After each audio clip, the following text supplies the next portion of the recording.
Una vida consagrada a la salud y la seguridad en el trabajo. ¿Cómo se despertó esa vocación?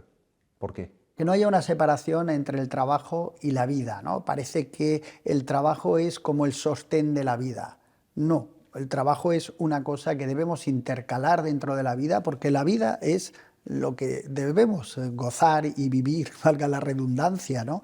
Con lo cual solo me preocupa la vida en genérico, en grande, y el trabajo es una parte, una cotidianidad que tenemos que hacer todos para lograr que esa vida pues sea lo mejor para la humanidad. Y para ello la pasión es convertir ese trabajo en un elemento integrado dentro de la vida y un elemento que además despierte la pasión de cada una de las personas que hace trabajo. Y eso es complejo. Has teorizado mucho acerca del trabajo, pero también has incorporado un método. ¿Cuál es ese método?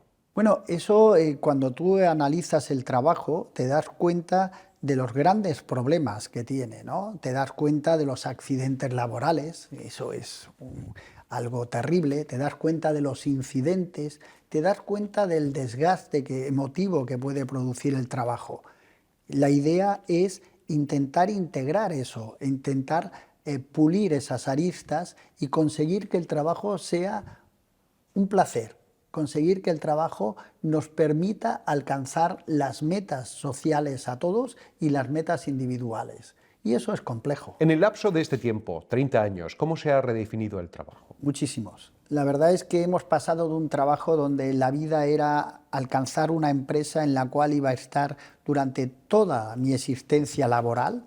Eso era digamos, el objetivo de la mayoría de los trabajadores, poder entrar en una organización y en esa organización empezar y acabar mi vida laboral. Después vino una moda que era cuanto más cambio de trabajo mejor, o sea, más profesional soy. Y después otra moda que volvió es lo típico del péndulo, ¿no? Que iba bajando, y ahora estamos en una época de reflexión integral, seguramente también producto de esta pandemia que nos ha hecho a todos ponernos a cero y repensar, en la cual hemos descubierto que el trabajo no es más que una parte de la vida y que tiene que estar integrada en la vida. Cuanto más pegado tengamos el trabajo a nuestra cotidianidad, cuanto más cosas tengamos bien resueltas, mejor podremos avanzar. ¿Qué hay del trabajo con propósito, con significado? ¿Es solamente una tendencia? ¿Es algo elitista? ¿Qué se puede decir? Sí, esto es muy importante, pero fíjate que eso desgraciadamente solo toca un grupo muy reflexivo, o sea, la mayoría de las personas no tienen o no han tenido ni la oportunidad de plantearse eso, o tenemos que trabajar porque no queda más remedio, es necesario para subsistir.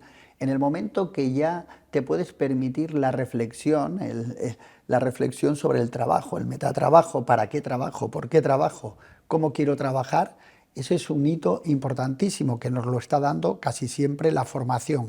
Necesitas un nivel de formación mínimo para poder reflexionar sobre qué quieres hacer, cómo lo quieres hacer y por qué lo quieres hacer. Y esto en el trabajo es actualmente una cúspide que empieza una pirámide que se va extendiendo, ¿no? Cada vez más gente se pregunta eso, aunque su trabajo ya no sea un trabajo de los que podríamos llamar altamente cualificado antes. Has definido la empresa que viene con 7 rasgos: sostenible, trascendente, saludable, sensible, hiperconectada y descentralizada.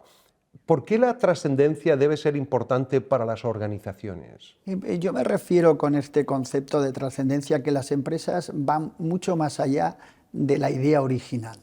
Las empresas tienen que ser trascendentes porque tienen que pensar en solucionar un problema social. Algo, porque una empresa no es más que es un grupo de personas solucionando problemas de los otros. Cuando usted puede pensar en una empresa o puedes pensar en una empresa de televisión, lo que queremos es solucionarle, hacer una televisión más grande, que pese menos, más económica, que tenga mejor resolución. Estamos resolviendo problemas de gente, estamos resolviendo los problemas de la gente, no haciendo tecnología, que es una derivada que no me gusta. Yo quiero que la gente tenga la vista más descansada, que la gente pueda percibir mejor los detalles, y por eso estoy haciendo televisores mejores. no por una idea más mecanicista. Hay ahí también tácitamente una misión, porque hay empresas, se está redefiniendo también el capitalismo, y aquí nos estamos yendo ya a otra arista, pero no deja de ser fascinante el concepto de la empresa que asume como desafío propio la solución de problemas, ya sea ambientales, ¿verdad?, o sociales. Sí, ahora ya diríamos que en esta segunda etapa la empresa ya ha entendido que tiene que resolver problemas, o que tiene que allanar caminos, o que tiene que poner a disposición de las personas objetivos que no se lo han preguntado. Seguramente nadie hizo una encuesta para saber si queríamos un iPad, porque no teníamos ni la idea de lo que era un iPad, pero a alguien se le ocurrió que podía poner pues una televisión en las manos de las personas, una televisión interactiva, y con eso generó pues lo que hoy en día todos conocemos, ¿no? Un elemento que nos sirve de comunicación. Ya no es unidireccional, es bidireccional. Eso es un salto cualitativo y cuantitativo importante. Ya no es la televisión que veíamos en los años 70 o 80, en los cuales era solo unidireccional, sino que nos han puesto en las manos algo que yo puedo hacer televisión con mi familia, que es realmente el grupo que me interesa mucho más. Y una empresa sensible, ¿a qué se refiere? La sensible para mí es la aceptación de que todos somos necesarios e imprescindibles.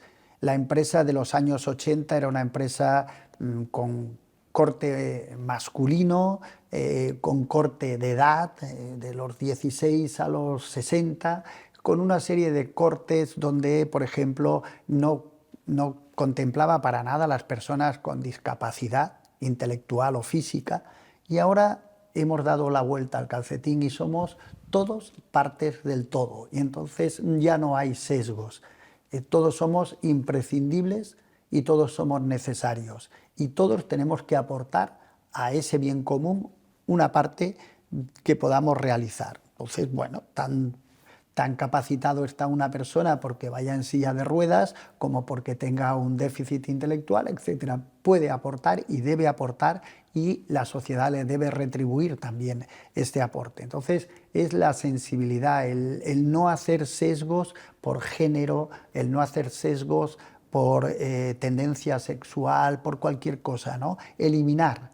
Esa es una empresa sensible, la que entiende que cualquiera de los que estamos en este planeta estamos suficientemente cualificados para poder trabajar en esa organización, sea del nivel que sea. La alfabetización digital supone un activo para los países. ¿Cómo va a marcar a los países la brecha digital? ¿Cómo va a influir el no contar con conectividad en el 100% del territorio nacional? Importantísimo esa pregunta. O sea, hasta hace muy poco nuestra alfabetización era la alfabetización clásica que conocemos todos, ¿no? Pero es que hoy la brecha real es la digitalización. Debemos potenciar, facilitar para que todos los países, todos los niños puedan aprender de una manera digital, porque el mundo que tenemos delante ya es un mundo digital. Y si no hacemos eso, los países que no puedan romper o no puedan cubrir ese gap, esa brecha, tienen un problema por delante terrible, porque van a quedar excluidos.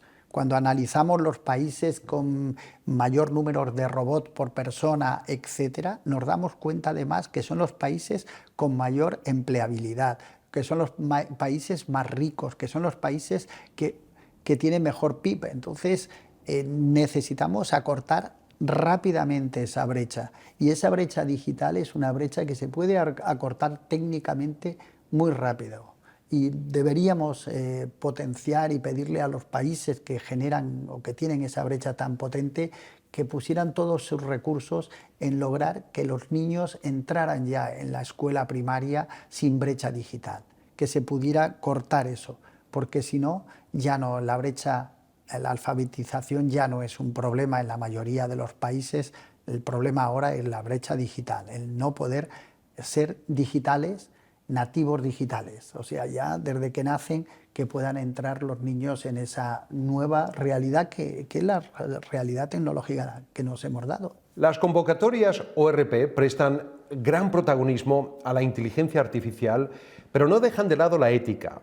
¿Cómo debe marcar la ética la captación de datos de las organizaciones, no solamente a nivel productivo, sino también de sus trabajadores?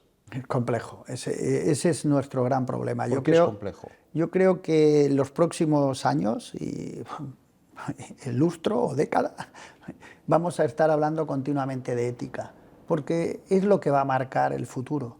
Sí, podemos tener tecnología muy avanzada, tenemos cobots, robots, podemos hacer todo lo que queramos, pero al final tenemos que decidir qué queremos hacer con el ser humano. Cuáles son los límites en los cuales ese ser humano se va a manejar. Yo necesito la información sobre tu salud para poderte diseñar un puesto de trabajo que la respete y la mejore, ¿de acuerdo? Pero claro, en el momento que tengo esa información sobre tu salud, me estás dando el poder de conocerte mucho más allá de la parte superficial del currículum vitae o de la piel, ¿no? Te puedo conocer cuestiones de ADN, cuestiones muy importantes que pueden llevarme a tomar la decisión de no contratarte, de que no estés en mi organización, porque entonces, si no tengo la información, no puedo diseñar el puesto de trabajo correctamente, pero si tengo la información, puede ser que te excluya del puesto de trabajo porque he leído en ese código genético tuyo algún problema de futuro. Entonces, ¿cómo hacemos? ¿Y cómo se dirime?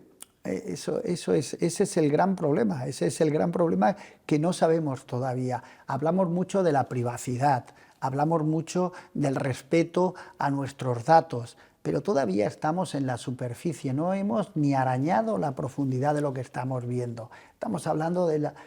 Perdona que lo diga de una manera así un poco infravalorando, estamos hablando de cuestiones muy elementales, de dónde vives, de qué gustos tienes, pero cuando realmente nos vamos a enfrentar al problema es cuando yo pueda tener datos sobre tu ADN, sobre tus tendencias, sobre tus problemas psicológicos o de tu historia de vida.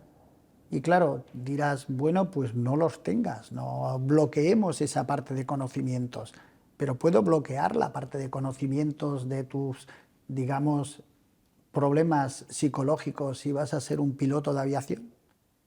¿Puedo hacerlo? ¿Es lógico que te deje un avión en tus manos con 200 personas viviendo dentro y con tal vez una tendencia suicida? ¿Verdad que no? Por lo menos no me gustaría estar en las manos de ese piloto, pero para ello necesito conocer muchas cosas tuyas.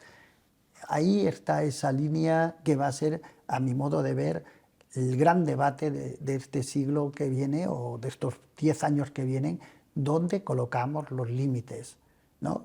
¿Cómo respetamos la privacidad? Porque todavía, vuelvo a repetirte, estamos en la superficie. ¿Pero cómo se resuelve ese dilema? ¿Cuál es su posición? Sí, es muy complejo. Responder esta pregunta no es sencilla. O sea, por supuesto que hay trabajos en los cuales no necesito profundizar en tu psiqui o no necesito profundizar en tus comportamientos para poderte seleccionar si o no entra a formar parte del grupo empresa y demás. Pero hay otros en los cuales necesito esa información y necesito esa información, alguien la tiene y siempre que hay una información, alguien posee esa información. La información no está en el espacio, y no, la información es alguien que tiene esos datos, porque nos cuenten lo que nos cuenten. A veces parece que la gente cree que cuando tiene los datos en la nube es como una cosa etérea. No, los datos son datos concretos y están en un lugar concreto. Y mi problema es a quién le doy acceso. ¿Todos pueden tener acceso a los datos? ¿Todos podemos tener acceso a los datos? No, pues en el momento que estoy haciendo un poco de nepotismo, ¿no? Estoy separando la gente que sabe de la gente que no sabe. Y ahí se vuelve a generar una sima peligrosa, ¿no? Alguien tiene derecho a tener datos y alguien no tiene derecho a tener datos. Complejo, muy complejo. Un problema a debatir que seguro que nos llevará a que tengamos filósofos en este siglo que van a tener mucho, mucho que darle a sus meninges, ¿no? Que pensar mucho sobre cómo trazar esas líneas entre los que saben y los que no saben algo sobre mí. Nuevas formas de trabajo, como el trabajo híbrido o la flexibilidad horaria, se están implantando. Ahora, ¿se puede exponer como un caso de organización participativa del trabajo? Hasta hace muy pocos años el trabajo era muy piramidal, ¿no? Había unas personas que pensaban la organización del trabajo y otros que ejecutábamos, ¿no? O viceversa. Había gente que ejecutaba y después se daban cuenta que necesitaban alguien que lo organizara. Muchos trabajos, muchas empresas empezaban, pues si me los permites, con una especie de caos en el cual solo se buscaba una finalidad, que era conseguir un determinado producto, un determinado servicio, y cuando crecía pues se daban cuenta que había que organizar aquello porque se estaban perdiendo muchos recursos, ¿no? Bueno, tuvimos una hiperespecialización, gente que solo pensaba en organizar y gente que solo hacía. Con esta democratización nos damos cuenta que los que hacen además piensan cómo hacerlo mejor. Y ese trabajador que está haciendo una parte pequeña del producto puede ser que tenga la idea genial que hace que esa empresa crezca exponencialmente, porque ha resuelto un problema que desde fuera pues no se veía. Y él con la formación que le podemos dar, con la interpretación, va a cambiar el sistema. Y el sistema de organización va a ser cada vez más participativo, cada vez sacamos más información de los que están haciendo el producto o el servicio y eso llega al bucle y nos genera una organización diferente. Del 26 al 28 de abril se celebra en Bilbao la ORP 2023. Suman ya 23 jornadas como estas. ¿Qué podemos esperar en esta próxima edición? Entusiasmado. La verdad es que será el 23 Congreso, 23 años, y cada año encontrando más y más ideas innovadoras. Uno puede pensar, bueno, pues ya está dicho todo en el mundo de la seguridad, de la salud, de la sensibilidad de los trabajadores. No, está todo por descubrir.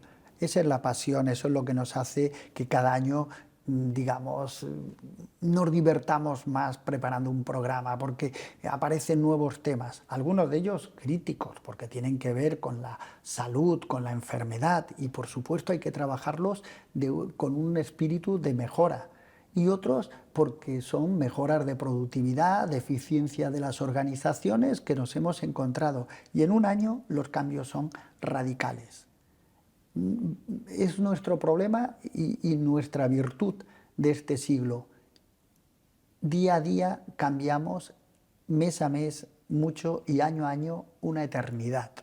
La velocidad con la que repensamos, con la que hacemos, tiene tal impacto que hoy, cada año, cuando nos ponemos a diseñar el programa científico, los temas son nuevos, diferentes, atractivos y, por supuesto, nuestro aporte es la pasión por hacer las cosas mejor. Queremos personas más sanas, que cuando salen del trabajo, yo lo he repetido alguna vez, nuestro objetivo es que cuando una persona entra a trabajar por la mañana o por la tarde, cuando entre en su organización, al salir de la organización, después de haber puesto a disposición de la organización 6 u 8 horas de trabajo, tenga mejor salud que cuando ha entrado.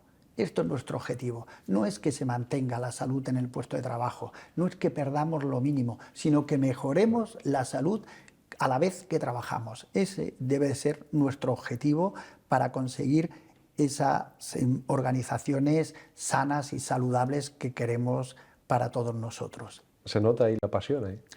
Por supuesto, eso es lo que nos apasiona. ¿Cómo puedo hacer para que la gente en el trabajo coma mejor, se nutra mejor que cuando está en su casa el fin de semana, para que su salud sea mejor todavía?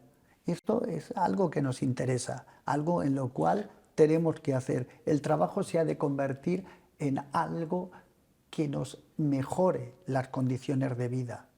no algo que nos mantenga las condiciones o que nos limite lo mínimo posible o que nos accidente lo mínimo posible o que tengamos, no, es un proceso de mejora, no es un proceso de limitación. ¿Qué se produce en estas convocatorias? ¿Por qué ir? A mí lo que más me gusta siempre es lo que aprendemos unos de otros, o sea, el darte cuenta de todas las cosas que otra organización ya está haciendo y que la tuya estaba buscando, porque ese contagio es lo que nos hace maravillosos. Siempre hay alguien que nos aporta una idea que a lo mejor nosotros es más un brainstorming, ¿no? Nos sirve para repensar lo nuestro que no tiene nada que ver con esa organización. Puede ser que una empresa del sector eléctrico, a mí que trabajo en el sector cárnico, me genere una idea de mejora de mis condiciones de trabajo, de mi eficiencia, de mi productividad, y el link ese lo he hecho yo, porque el del sector eléctrico no está pensando en mi cárnica, el que está pensando en la empresa, la que sea, soy yo en mi empresa. Contagio, Entonces, dices tú, un contagio virtuoso. Un contagio. ¿Cómo es esa interacción, esa dinámica? Porque tiene varios escenarios, ¿no? Tenemos unos escenarios muy reglamentados, que son las conferencias, que son las mesas de debate, pero después se genera ese magma de ideas en las comidas, en los cafés, las conversaciones de segunda derivada que uno te ha dicho que ha asistido y entonces tú de ahí interpretas, porque como casi siempre realmente el autor es el que lee el libro, no el que lo escribe. Realmente el autor es el que ve la pintura, no el que la ha pintado.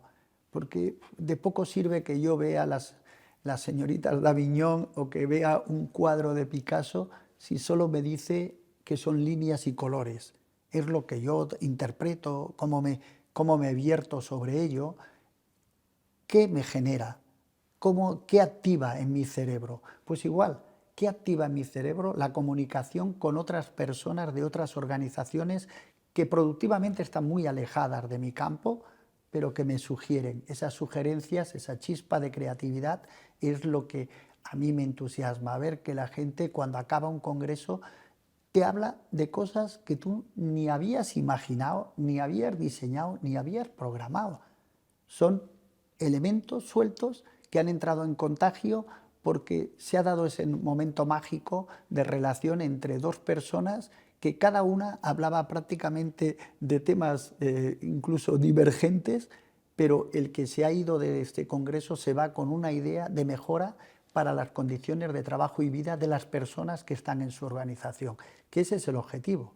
Asistir aquí no es el enriquecimiento individual, sino ese enriquecimiento que después voy a poderle transmitir dentro de mi organización y que va a impactar en todos los trabajadores y trabajadoras que están conmigo. Esto coincide a su vez con el 30º aniversario del Instituto Vasco de Seguridad y Salud en el Trabajo. Sí, es que son muchos hitos juntos, ¿no? Que también nos permite ver cómo la sociedad ha pensado que el trabajo era importante, cómo se ha dotado de instrumentos físicos, de instrumentos intelectuales, organizativos, para mejorar esas condiciones de trabajo. Y eso quiere decir, en favor de la sociedad, que estamos reflexionando, mejor o peor, con mayor velocidad o menor, pero continuamente la sociedad prácticamente desde el siglo XVIII ha estado pensando en que hay unas mejoras que implementar en el trabajo, en las condiciones de trabajo. Y bueno, han sido leyes muy lentas, obviamente, a veces incluso contradictorias, pero que han tenido como idea matriz o como idea original intentar mejorar la salud de las personas en el hábitat de trabajo. Y eso, bueno, pues institutos como Salan, institutos que buscan la mejora de las condiciones de trabajo, son lo que permite estos avances que después vamos recogiendo en los congresos y vamos recogiendo en los papers y se van recogiendo, se van montando de una manera, diríamos, orgánica para que todo el mundo pueda leerlos, utilizarlos y aplicarlos en sus organizaciones. Habrá, por así decirlo, una gran declaración de Bilbao. At Work, en el trabajo, One Life, One Planet es el lema. Una vida, un planeta. Es nuestra idea. Nuestra idea es que ya de una vez pensemos como el planeta nos cubre, el planeta es donde yo estoy, el planeta es mi gran empresa. Ya no es mi microempresa, sino la gran empresa para nosotros es tener un planeta que nos permita a nosotros, a nuestras futuras generaciones, vivir en armonía con él. Y para ello tenemos que hacer que todas nuestras empresas respeten esos límites que nos marca el planeta. Y para que las empresas puedan estar incluidas dentro de ese planeta, pues necesitamos pensar en tecnologías que lo permitan. Y para que esas tecnologías necesitamos personas que lo piensen, y que para que esas personas puedan vivir dentro de ese planeta necesitamos que esas personas incorporen su trabajo a su vida cotidiana, que se separe, que se borre esa línea trabajo-vida y que podamos verlo todo como algo esférico, como esa esfera maravillosa que es este planeta en el que podemos vivir, compartir y sobre todo buscar la felicidad. Maravilloso, muchísimas gracias. Pues muchas gracias a ustedes.